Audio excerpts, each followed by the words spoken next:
परिवर्तन और फसलों के त्यौहार मकर संक्रांति को देवताओं का दिन भी कहा जाता है। 14 जनवरी 1926 को इसी मकर संक्रांति के दिन भारतीय ज्ञान के आकाश में एक नए सूर्य का उदय हुआ। संस्कृत के महापंडित, जाने माने भाषाविद, अनूठे निबंधकार और संस्कृति के अग्रदूत पंडित विद्यानिवास मिश्र का जन्मदिन 2025 की मकर संक्रांति इस शताब्दी पुरुष की जन्म शताब्दी का उद्घोष लेकर आई। इस अवसर पर गत 14-15 जनवरी को वाराणसी में विद्याश्री न्यास द्वारा एक भव्य जन्मशती समारोह का आयोजन किया गया। जन्म शताब्दी वर्ष का यह प्रथम यज्ञोत्सव बेहद खास रहा। इस अवसर पर पंडित विद्यानिवास मिश्र पर केंद्रित साहित्यिक पत्रिकाओं, सोच विचार और वीणा के विशेषांकों, वार्षिक पत्रिका चिकितुषी के साथ साथ 10 पुस्तकों का लोकार्पण विशिष्ट अतिथियों द्वारा संपन्न हुआ। सोच विचार पत्रिका के पंडित विद्यानिवास मिश्र एकाग्र के सृजन पथ खंड में पंडित जी की 18 पुस्तकों से चुने हुए निबंधों को रखा गया है। उनकी कविताओं का चयन प्रकाशित हुआ है। वरिष्ठ कवि एवं समीक्षक अशोक वाजपेयी द्वारा पंडित विद्यानिवास मिश्र से की गई बातचीत बहुत महत्वपूर्ण है। सृजन विमर्श में प्रतिष्ठित समीक्षकों ने पंडित जी के सृजन कर्म की विवेचना की है। स्मृति कलश संस्मरणों का खंड है। संपादक हैं नरेंद्र नाथ मिश्र और इस अंक की अतिथि संपादक हैं कुमुद शर्मा। पत्रिका के अंत में पंडित विद्यानिवास मिश्र की सृजन यात्रा पर प्रकाशित पुस्तकों और पत्रिकाओं का परिचय दिया गया है। वीणा विशेषांक में अपने संपादकीय में राकेश शर्मा ने लिखा है कि पंडित विद्यानिवास मिश्र उन विरल रचनाकारों में हैं जिन्होंने लोकमत और शास्त्र मत पर सार्थक चिंतन किया है। विशिष्ट विद्वानों के मूल्यांकन परक लेख इस विशेषांक में शामिल हैं।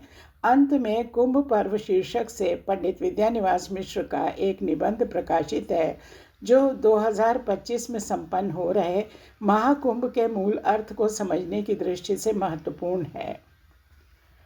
समवेत का सौंदर्य। पंडित विद्यानिवास मिश्र की जीवन यात्रा आत्मीयतापूर्ण संबंधों की यात्रा रही है। एक तरफ अपने समय की समस्त विचारधाराओं के बड़े लेखकों से उनके आत्मीय संबंध थे, तो दूसरी तरफ गोरखपुर देवरिया से लेकर बनारस तक किसी के बड़का बाबू, किसी के पंडित जी और किसी के लिए नितांत पारिवारिक थे। संवेद का सौंदर्य 101 संस्मरणों की पुस्तक है जिसमें उन सभी के संस्मरण संकलित हैं जिनको पंडित जी का स्नेहिल सानिध्य मिला और जो उस वटवृक्ष की छाया में सुकून पाते रहे। ग्रंथ का संपादन डॉक्टर दयानिधि मिश्र ने किया है और ये प्रलेख प्रकाशन मुंबई द्वारा प्रकाशित हुआ है। मिश्र जी के अनुज डॉक्टर दयानिधि मिश्र ने बड़े जीवट से इन संस्मरणों को एकत्रित और संपादित किया है। पंडित विद्यानिवास मिश्र से जुड़े लोगों की एक लंबी सूची है जिनका स्मरण स्वयं मिश्र जी ने अपने निबंधों में किया है, अपनी किताबों की भूमिकाओं में किया है। इस संकलन में नए और पुराने दोनों ही तरह के संस्मरण सम्मिलित हैं।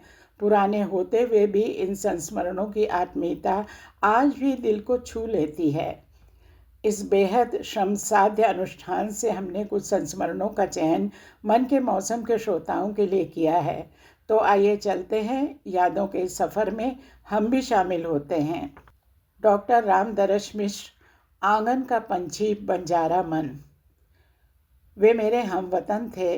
मुंबई में मुझे दिए जा रहे दयावती मोदी सम्मान में आयोजित समारोह में बोलते हुए विद्यानिवास जी ने हम दोनों के गांव की समीपता को रेखांकित करते हुए कहा, यदि मैं अपने गांव पकड़डीहा से ढेला फेंकूं तो मिश्र जी के गांव डुमरी में जाकर गिरेगा।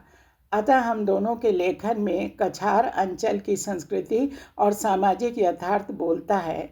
हम दोनों की प्रारंभिक पढ़ाई विशुनपुरा गांव में स्थित प्राइमरी स्कूल में हुई। आगे डॉक्टर रामदरश मिश्र लिखते हैं, लोक संस्कृति तो हम दोनों के साहित्य में व्याप्त है, किंतु मेरी रचनाओं में आई हुई लोक संस्कृति जिंदगी के तमाम सुखों दुखों के साथ उपस्थित हुई है। विद्यानिवास जी के निबंधों में प्रकृति आती है जिसके भीतर अनेक पेड़ पौधे, नदी नाले, तरह तरह के पंछी समाये हुए हैं। कुल मिलाकर के लोक संस्कृति विद्यानिवास के लेखन का मूल आधार है। पकड़डीहा के पुराने लोगों में पता नहीं अब कौन कौन जीवित हैं, किंतु मुझे ज्ञात है कि वहाँ के अनंत चेहरे विद्यानिवास की स्मृति में जीवित थे। विद्यानिवास जी की मानवीय और लेखकीय चेतना में इस गांव के तमाम पिछड़े, गरीब और दलित लोग बड़ी आत्मीयता के साथ बसे हुए थे। उनके व्यवहार, रहन सहन, बातचीत, सुख दुख, नाच गान, कथा कहानियों आदि के माध्यम से मिश्र जी ने जीवन की प्राथमिक पहचान की थी।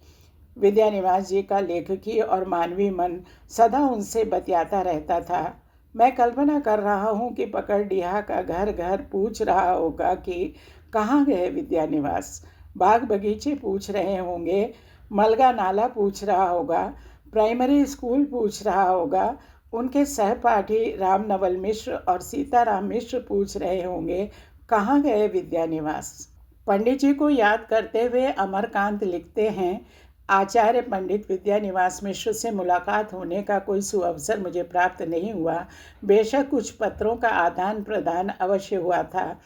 प्रथम पत्र सन 1995 में मिला, जो शीघ्र ही निकलने वाली मासिक पत्रिका साहित्य अमृत के संपादक की ओर से कहानी भेजने का औपचारिक अनुरोध मात्र था। यह तो मैं जानता ही था कि वो संस्कृत और हिंदी के विद्वान हैं और उनका व्यक्तित्व अत्यंत प्रभावशाली है। उनके अनूठे निबंधों का हिंदी जगत में स्वागत हुआ था और वे मुझे भी पसंद आते थे। कहीं कृत्रिमता या रूखा पांडित्य प्रदर्शन नहीं, बल्कि शुरू से अंत तक भावमय प्रवाह, लोक जीवन के रंग और गंवई गांव के विवेक से संपन्न। सन 1987 या 88 में 60 वर्ष पूरा होने पर डॉक्टर नामवर सिंह का वाराणसी में जो अभिनंदन किया गया, उसके मुख्य वक्ता पंडित विद्यानिवास जी थे। यह अभिनंदन समारोह उत्तर प्रदेश प्रगतिशील लेखन संघ द्वारा आयोजित किया गया था, जिसका तत्कालीन अध्यक्ष मैं ही था। गंभीर रूप से बीमार होने के कारण मैं अभिनंदन में शामिल नहीं हो सका। वो राष्ट्रभाषा हिंदी के एक समर्पित लेखक और विद्वान थे। पंडित जी बड़े अलग तरह के पंडित थे। कमलेश्वर लिखते हैं, वे महापंडित थे, पर उन्होंने पांडित्य का कोई लवादा नहीं पहना। अपनी रचनाओं पर कभी चर्चा पर्व नहीं होने दिया, क्योंकि वे बहुत सहज व्यक्ति थे। वे शब्द शिल्पी थे, पर शब्दों से परे वे बहुत कुछ तलाशते थे। उनके शब्द ललित नहीं, ज़मीनी थे। वे घनघोर आस्तिक प्रवृत्ति के थे, पर उनकी आस्तिकता में जड़ता नहीं थी, उनमें दिखावा था ही नहीं। हमारे भी मित्र और परिचित सन 50 के आसपास थे। उनका एक पैर तब बनारस में रहता था, एक इलाहाबाद में। एमए के विद्यार्थी काल में सन 50-52 में हम मित्रों मार्कंडे और दुष्यंत कुमार ने एक मासिक पत्र निकाला, नाम था विहीन। उसके पहले अंक में विद्यानिवास जी ने अपना ललित लेख लिखा था, टिकोरा, यानी छोटा कच्चा आम, जो बौर आने के बाद ही आम की शक्ल ग्रहण करता है। तब विद्यानिवास जी के साथ शाम को हम लोगों की गप्पें लगती थीं। मैंने पहले कहा कि वे आस्तिक थे, पर वे अपनी आस्तिकता को परिधान की तरह पहनकर नहीं चलते थे। वे आधुनिक आचार्य थे। पंडित विद्यानिवास मिश्र मूलतः भारतीय थे। राधा को नाचो तो राधामय होकर। प्रसिद्ध कथक नृत्यांगना उमा शर्मा लिखती हैं, जब मेरा परिचय विद्यानिवास जी से हुआ, उस समय मैं राधा पर नृत्य संरचना का कार्य कर रही थी। कला के क्षेत्र में पंडित जी से मुझे जो मार्गदर्शन मिला, वो सार्थकता से मेरे लिए बहुत उपयोगी साबित हुआ। उन्होंने नृत्य की बारीकियों और मर्म को जिस गहराई से समझाया, उसके पीछे उनका गहरा अध्ययन और चिंतन था। उन्होंने अभिनय में अंतर्निहित न दिखने वाले भावों को दार्शनिक विवेचना से जिस तरह उजागर किया, वो चकित करने वाला था। वे पुरजोर कहते थे, यदि राधा को नाचो तो राधामय होकर नाचो। उन्होंने भाव प्रदर्शन के लिए कुछ दुर्लभ संस्कृत के श्लोक दिए। उनकी पुस्तकों का अध्ययन करने से कृष्णमय राधा का साकार और निराकार रूप सामने आया। पंडित जी के अनुसार राधा की कोई देह नहीं है, वो तो निराकार रूप में परमात्मा यानी कृष्ण के आध्यात्मिक प्रेम में लिप्त हैं। सुर और लय पर पंडित जी की भरपूर समझ और पकड़ थी। जयदेव के गीत गोविंद, विद्यापति, सूर, रसखान और मीरा के कौन से पद नृत्य के लिए अनुकूल हैं, उसकी उन्होंने सटीक जानकारी दी। जातीय स्मृति की धूप छां। निर्मल वर्मा लिखते हैं, कुछ लेखकों का कृतित्व अंतर्द्वंद्वों की तपन से ऊर्जा प्राप्त करता है। विद्यानिवास जी ऐसे लेखक नहीं हैं। वो अंतर्द्वंद्व से अधिक अंतर संबंधों में विश्वास करते हैं, जहाँ मनुष्य एक में न सिमटकर अनेक से जुड़ी प्रतिबद्धताओं के प्रति अपनी जिम्मेवारी निभाता है। मिश्र जी के लेखन में कुछ भी त्याज्य नहीं है, अन्य नहीं है। वो अपनी समष्टि में सब कुछ समाहित कर लेता है। परिवार, समाज, देश, विश्व की पृथकता अपनी समष्टिगत पार्थिवता में निमग्न हो जाती है। यही उस काव्यात्मकता का जन्म होता है जो विद्यानिवास मिश्र के गद्य में एक अदृश्य खुशबू सी व्याप्त रहती है। यदि उनके समूचे लेखन को एक शब्द में निचोड़ कर रखा जा सके तो मेरे विचार में उसकी रसमयता है। लोक विद्यानिवास मिश्र जी का प्रिय शब्द है, जिसके हृत स्थल को विद्यानिवास जी ने अनेक कोणों से उजागर किया है। पंडित विद्यानिवास मिश्र से काशीनाथ सिंह के बड़े पारिवारिक संबंध रहे। दोनों परिवारों का करीब 50-55 वर्षों का संबंध रहा 1960 से। यहाँ जो संस्मरण वे साझा कर रहे हैं वो अत्यंत दुर्लभ है। काशीनाथ सिंह लिखते हैं, परिवेश पत्रिका के नए अंक के लिए पंडित विद्यानिवास मिश्र ने बर्टोल्ट ब्रेख्त की 3 कविताओं के अनुवाद किए थे। आने वाली पीढ़ियों के नाम, लोहा और जनरल साहब। जनरल साहब का अनुवाद बहुत ज़्यादा लोकप्रिय हुआ। बनारस हिंदू विश्वविद्यालय की पत्रिका में छपा था, जिसकी 200 प्रतियां प्राय भारत के सारे विश्वविद्यालयों में जाती थीं और बाकी लेखकों के पास। अनुवाद क्या होता है यह अनुवाद करके पंडित जी ने बताया। कविता है, जनरल साहब, ये जो तुम्हारा टैंक है ना, क्या बात है। चाहे तो ये हरा भरा जंगल तोड़ डाले, एक साथ 20 आदमी कुचल डाले, बस इसमें एक कसर है, वो खुद नहीं चलता। जनरल साहब, ये जो तुम्हारा बम वर्षक जहाज है ना, क्या बात है। चाहे तो हवा से भी ज़्यादा तेज़ उड़े, चाहे तो हाथी लांग ले, बस इसमें एक कसर है, वो खुद नहीं बरसता। द जनरल साहब, इंसान भी बड़े काम का जानवर है, वो उड़ सकता है, उड़कर मार सकता है, उसमें भी एक कसर है, वो सोच सकता है। डॉक्टर केदारनाथ सिंह अपने संस्मरण में पंडित विद्यानिवास मिश्र की एक बेहद खास देन का जिक्र करते हैं। पंडित जी ने जो अनेक महत्वपूर्ण काम किए, उनमें से एक वो संकलन है जो आधुनिक हिंदी कविता के अंग्रेजी अनुवाद के रूप में तैयार किया गया था। मेरी जानकारी में ये आधुनिक हिंदी कविता के लिए अंग्रेजी की दुनिया में खुलने वाली पहली खिड़की थी, जिसका ऐतिहासिक महत्व है। एक अच्छी बात यह है कि इस काम में अमेरिका के कुछ युवा रचनाकारों का रचनात्मक सहयोग लिया गया था, जिसके चलते अनुवाद अधिक पूर्ण तथा अधिक काव्यात्मक बन सके। अगर मैं भूलता नहीं तो जिन सर्जक अनुवादकर्ताओं का सहयोग लिया गया था, उनमें लियोनार्ड नाथन भी थे, जो बाद में एक अच्छे कवि के रूप में जाने गए। हमारी गुनहगार हो तुम शीर्षक से पुष्पा भारती का बड़ा भावभीना संस्मरण है। पंडित विद्यानिवास मिश्र और धर्मवीर भारती में बहुत गहरी आत्मीयता थी। पारिवारिक संबंध ने दोनों के घरों को जोड़ रखा था। अक्टूबर 2004 का एक प्रसंग है जब पंडित जी देर तक पुष्पा भारती का इंतज़ार करते रहे। जब चलने लगे तो उन्होंने याद दिलाया, तुम हमारी गुनहगार हो, कितना कहते हैं हमारे लिए लिखा करो, तुम सुनती ही नहीं। अभी सुन लो कि तुम्हें दिवाली अंक के लिए कुछ न कुछ भेजना है। यही उनसे आखिरी भेंट थी।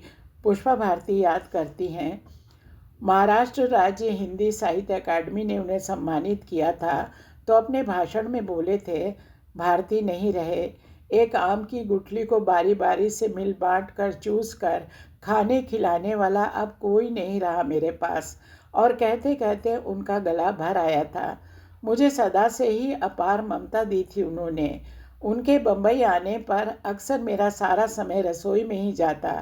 कुटू की पूड़ियाँ, मेवाड़ी हलवा, मखाने की खीर, बादाम का पाक और सेंधा नमक और काली मिर्च डालकर भुने आलू।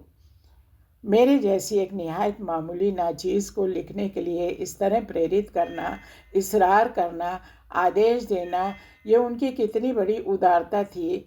कितना बड़ा आशीर्वाद था मेरे सिर पर, महज इसलिए ना कि भारती जी से नेह छो ऐसा था उनका कि भारती के जाने के बाद मेरे प्रति वो अपनी कोई अप्रत्यक्ष जिम्मेदारी जैसी अनुभव करते थे। दूर बैठे ही बैठे कैसे तो सहेज लिया था भाई साहब ने मुझे। विद्या का यह समुन्नत निवास, श्रीलाल शुक्ल लिखते हैं, अध्ययन, चिंतन और लेखन के प्रसंग में पंडित विद्यानिवास मिश्र की गणना मेरी समझ में मनीषियों की उस कोटि में की जानी चाहिए जिसमें महापंडित राहुल सांकृत्यायन या डॉक्टर वासुदेव शरण अग्रवाल का उल्लेख होता है। डिस्क्रिप्टिव टेक्निक ऑफ पाणिनि से अपनी सारस्वत यात्रा शुरू करके एक और उन्होंने रीति विज्ञान, भारतीय भाषा दर्शन की पीठिका, हिंदी की शब्द संपदा आदि के द्वारा अपनी शोध वृत्ति को विस्तार दिया। दूसरी ओर लोक की प्रतिष्ठा को पहचानते हुए इतने वैविध्यपूर्ण व्यक्ति व्यंजक निबंधों की रचना की है कि काफ़ी अरसे तक साहित्य जगत में उनके कृतित्व को, उनके पांडित्य पक्ष को लगभग भुलाते हुए उनकी इस लोक संस्कृति धर्मिता से ही चिन्हित किया जाता रहा है।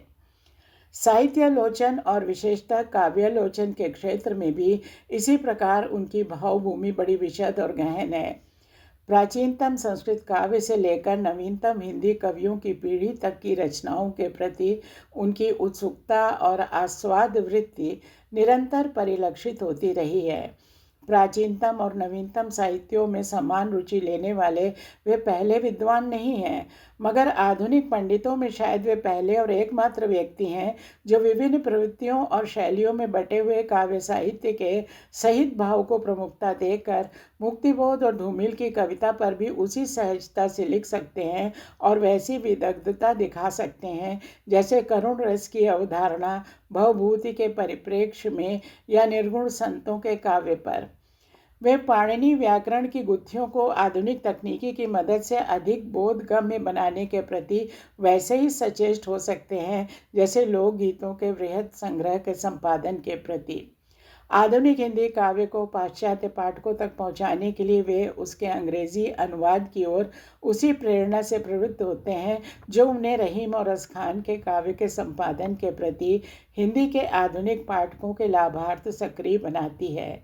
वे गीत गोविंद की अद्भुत रसास्वादक और साथ ही अध्यात्म परक व्याख्या करते हैं और दूसरी ओर पुनर्जागरण या सम्मोहन आदि निबंधों द्वारा 19वीं शताब्दी की बहुघोषित पुनर्जागरण की अवधारणा पर एक आधुनिक चिंतक की हैसियत से प्रश्न चिन्ह लगाते हैं। रूढ़ियों को चिन्हित करके उनका प्रत्याख्यान और परंपरा का विश्लेषण करके उसके स्वस्थ पक्ष की स्वीकार्यता विद्यानिवास जी के चिंतन और लेखन का आकर्षक विषय है। आज उनके चिंतन में और भी निखार आया है। 20 वर्ष पहले भी यानी 1980 में प्रकाशित संग्रह कौन तू फुलवा बीननहारी में उनका यह उदात्त चिंतन पूरी तरह से विकसित है। श्री नामक लघु निबंध में वे कहते हैं, हिंदू होने का अर्थ मेरे लिए श्री संपन्न होना है, दूसरे के लिए अर्पित होना है, संवादशील होना है और परिणामशील होना है, इसलिए विवेकशील होना है। स्पष्ट है विवेकशीलता उनके लिए मानवता का एक चरम मूल्य है और उनका संपूर्ण व्यक्तित्व तथा कृतित्व उनके अध्ययन और संवेदना से ही नहीं विवेकशीलता से निरंतर अनुप्राणित रहा है। उनके व्यक्तित्व और कृतित्व में एक रूपता है, वे अलग अलग नहीं हैं। जीवन को बृहत्तर परिवेश में समझने और उसके उच्चतर लक्ष्यों को आत्मसात करने की प्रेरणा ने समान रूप से उनके व्यक्तित्व और कृतित्व को उदात्त, लोकोन्मुखी और सदाशयी बनाया है। इसीलिए उनके चिंतन और लेखन में अद्भुत गतिशीलता है, उसमें कहीं भी कोई ठहराव नहीं है। लगभग आधी शताब्दी पुरानी अपनी मैत्री की अवधि में मैं निरंतर उनके विकास के ग्राफ को विस्मय और स्नेहपूर्ण सम्मान के भाव से देखता रहा हूँ। उसमें उतार नहीं है, निरंतर बढ़ती हुई है। साहित्य के आस्वाद में उनके भावबोध के तंतु सूक्ष्म से सूक्ष्मतर लगभग आध्यात्मिक होते गए हैं। उसी तरह सांस्कृतिक उपादानों और अभिप्रायों का वो रूप जो आरंभ में अपनी उत्सव धर्मिता के साथ उन्हें अपने निबंधों में मूर्त रूप से उल्लसित करता था, उन्हें अब नए अर्थों, नई व्यंजनाओं के अन्वेषण के प्रति प्रेरित करता है। विद्यानिवास जी के साहित्य के अध्येताओं के लिए उनके संपूर्ण लेखन में इन तंतुओं की पहचान करना एक दिलचस्प अनुभव होगा। इस छोटी टिप्पणी में उनके जीवन और कार्य के विभिन्न पक्षों को समेटना असंभव है और वो मेरा मंतव्य भी नहीं है। मंतव्य मात्र एक ऐसे विलक्षण मनीषी और रचनाकार की ओर संकेत करना है जिसकी हमारे समकालीन जीवन में एक विशिष्ट उपस्थिति है। विद्यानिवास जी के व्यक्तित्व का एक महत्वपूर्ण पक्ष उनका हिंदी प्रेम और हिंदी को राष्ट्रीय जीवन में समुचित स्थान दिलाने की अदम्य उत्कंठा है। यही उन्हें राहुल सांकृत्यायन, पुरुषोत्तम दास टंडन, पंडित श्री नारायण चतुर्वेदी आदि हिंदी साधकों से जोड़ती है। मुझे उनकी जो खूबी सबसे ज़्यादा आकर्षित करती थी वो थी ज्ञानार्जन के संबंध में निरंतर आगे बढ़ने की प्रवृत्ति, अपनी बौद्धिक संपदा को बराबर अभिवृद्ध करते रहने का प्रयास, चरैवेति के उद्बोधन को अपने जीवन में चरितार्थ करने की प्रवृत्ति। तभी जो वे कल थे आज उससे अधिक उत्कृष्ट थे और आगामी कल को उससे भी उत्कृष्टतर होते। उनमें लोक संस्कृति के उपादानों और अभिप्रायों की असाधारण समझ झलकती है। फिर भी वो लालित्यपूर्ण, आस्वादपरक, रचनात्मक लेखन है, अकादमी लेखन नहीं। पर धीरे धीरे लेखन के उत्तरार्ध में उनकी रचनाएं उनके अध्ययन और चिंतन को स्पष्ट रूप से प्रतिबिंबित करने लगती हैं। दूसरा आयाम है प्राचीन काव्यों की सूक्ष्म और आस्वादपरक व्याख्या, जिसमें गीत गोविंद, उत्तर रामचरित, भागवत और महाभारत आदि के काव्यार्थों की मीमांसा उपलब्ध होती है। वास्तव में मिश्र जी के इस कोटि के लेखन का अध्ययन और मूल्यांकन अभी तक समुचित रूप से नहीं हुआ है। जब ऐसा होगा तो हमें निश्चय ही उसमें प्राचीन काव्यों के एक नए पाठ का, उनकी एक नए प्रकार की पहचान का काव्य शास्त्र विकसित होता दिख पड़ेगा। जहाँ तक ललित निबंधों का सवाल है, ये स्पष्ट है कि उनके लेखन के उत्तरार्ध में वे केवल ललित नहीं रह जाते। अब वे व्यक्ति व्यंजक निबंधों के रूप में जीवन और समाज के बहुरंगी पक्षों से ही नहीं, उसकी जटिलता से भी मुठभेड़ करने लगते हैं। आज विद्यानिवास जी की अनुपस्थिति का एक त्रासद पक्ष यह भी है कि अब जबकि वे परंपरा और आधुनिकता के बीच एक चिंतन सेतु का निर्माण करते हुए जीवन के गहनतर पक्षों की मीमांसा के प्रति हो रहे थे, हम उनके भावी अवदान से वंचित हो चुके हैं। इस प्रसंग में ये भी न भूलना चाहिए कि पिछले कुछ वर्षों से शरीर से वे भले ही शिथिल हो चले हों, उनकी मेधा और असाधारण स्मरण शक्ति पूर्ववत अक्षुण्ण बनी हुई थी। यही उनकी सृजनात्मकता के लिए भी कहा जा सकता है। उनके स्मरण शक्ति के विषय में राहुल सांकृत्यायन जी का एक प्रसंग याद आता है। मेरी जीवन यात्रा नामक अपनी आत्मकथा में हिंदी साहित्य सम्मेलन के लिए हिंदी शब्दकोश निर्माण का काम करते हुए उन्होंने युवक विद्यानिवास के योगदान का उल्लेख बड़े ही प्रशंसा भाव से किया है। शब्दों के लिए अलग अलग कार्ड तैयार करने की प्रक्रिया के बारे में वे कहते हैं कि हमने ये पद्धति अपनाई तो थी, पर विद्यानिवास जी के होते हुए इसकी आवश्यकता न थी, क्योंकि वांछित सामग्री वे अपनी स्मरण शक्ति के सहारे ज़बानी ही प्रस्तुत कर सकते थे। विद्यानिवास जी जैसे प्रबुद्ध विद्वान समाज को आसानी से उपलब्ध नहीं होते। वे किसी एक विषय के भले ही गहनतम और गूढ़तम अध्येता न बने हों, पर उनकी बौद्धिक चेतना की परिधि अत्यंत विस्तीर्ण और व्यापक थी। उसमें शास्त्र और लोक, परंपरा और आधुनिकता, प्राचीन और नवीन, सबकी पहचान और परख विद्यमान थी। इन पक्षों पर अधिक विचार करने का ये अवसर नहीं है, पर निश्चय ही अधिकारी विद्वज्जन भविष्य में मिश्र जी के कर्तृत्व के ऐसे सभी पक्षों के अध्ययन की ओर आकृष्ट होंगे। विद्यानिवास मिश्र जैसा नाम वैसे ही गुण की कहावत चरितार्थ करते हैं। उनके नाम का सहज समानार्थ वही है जो इस टिप्पणी के नाम में थोड़े अलंकरण के साथ दिया गया है, परंतु जिन्हें विद्या के निवास हैं जो वे में कुछ अतिरंजना जान पड़े, वे विद्यानिवास का अर्थ विद्या में ही निवसित हैं जो के रूप में ले सकते हैं। किसी भी अर्थ में विद्यानिवास जी के लिए इससे कोई अंतर नहीं पड़ेगा। विद्यानिवास जी का मेरे साथ मित्रवत आत्मीय व्यवहार था। वे मुझे मेरा नाम लेकर ही बुलाते थे। मैं जब भी बनारस आता उस समय मेरा ठिकाना उन्हीं का आवास होता था, संस्कृत विश्वविद्यालय का कुलपति आवास।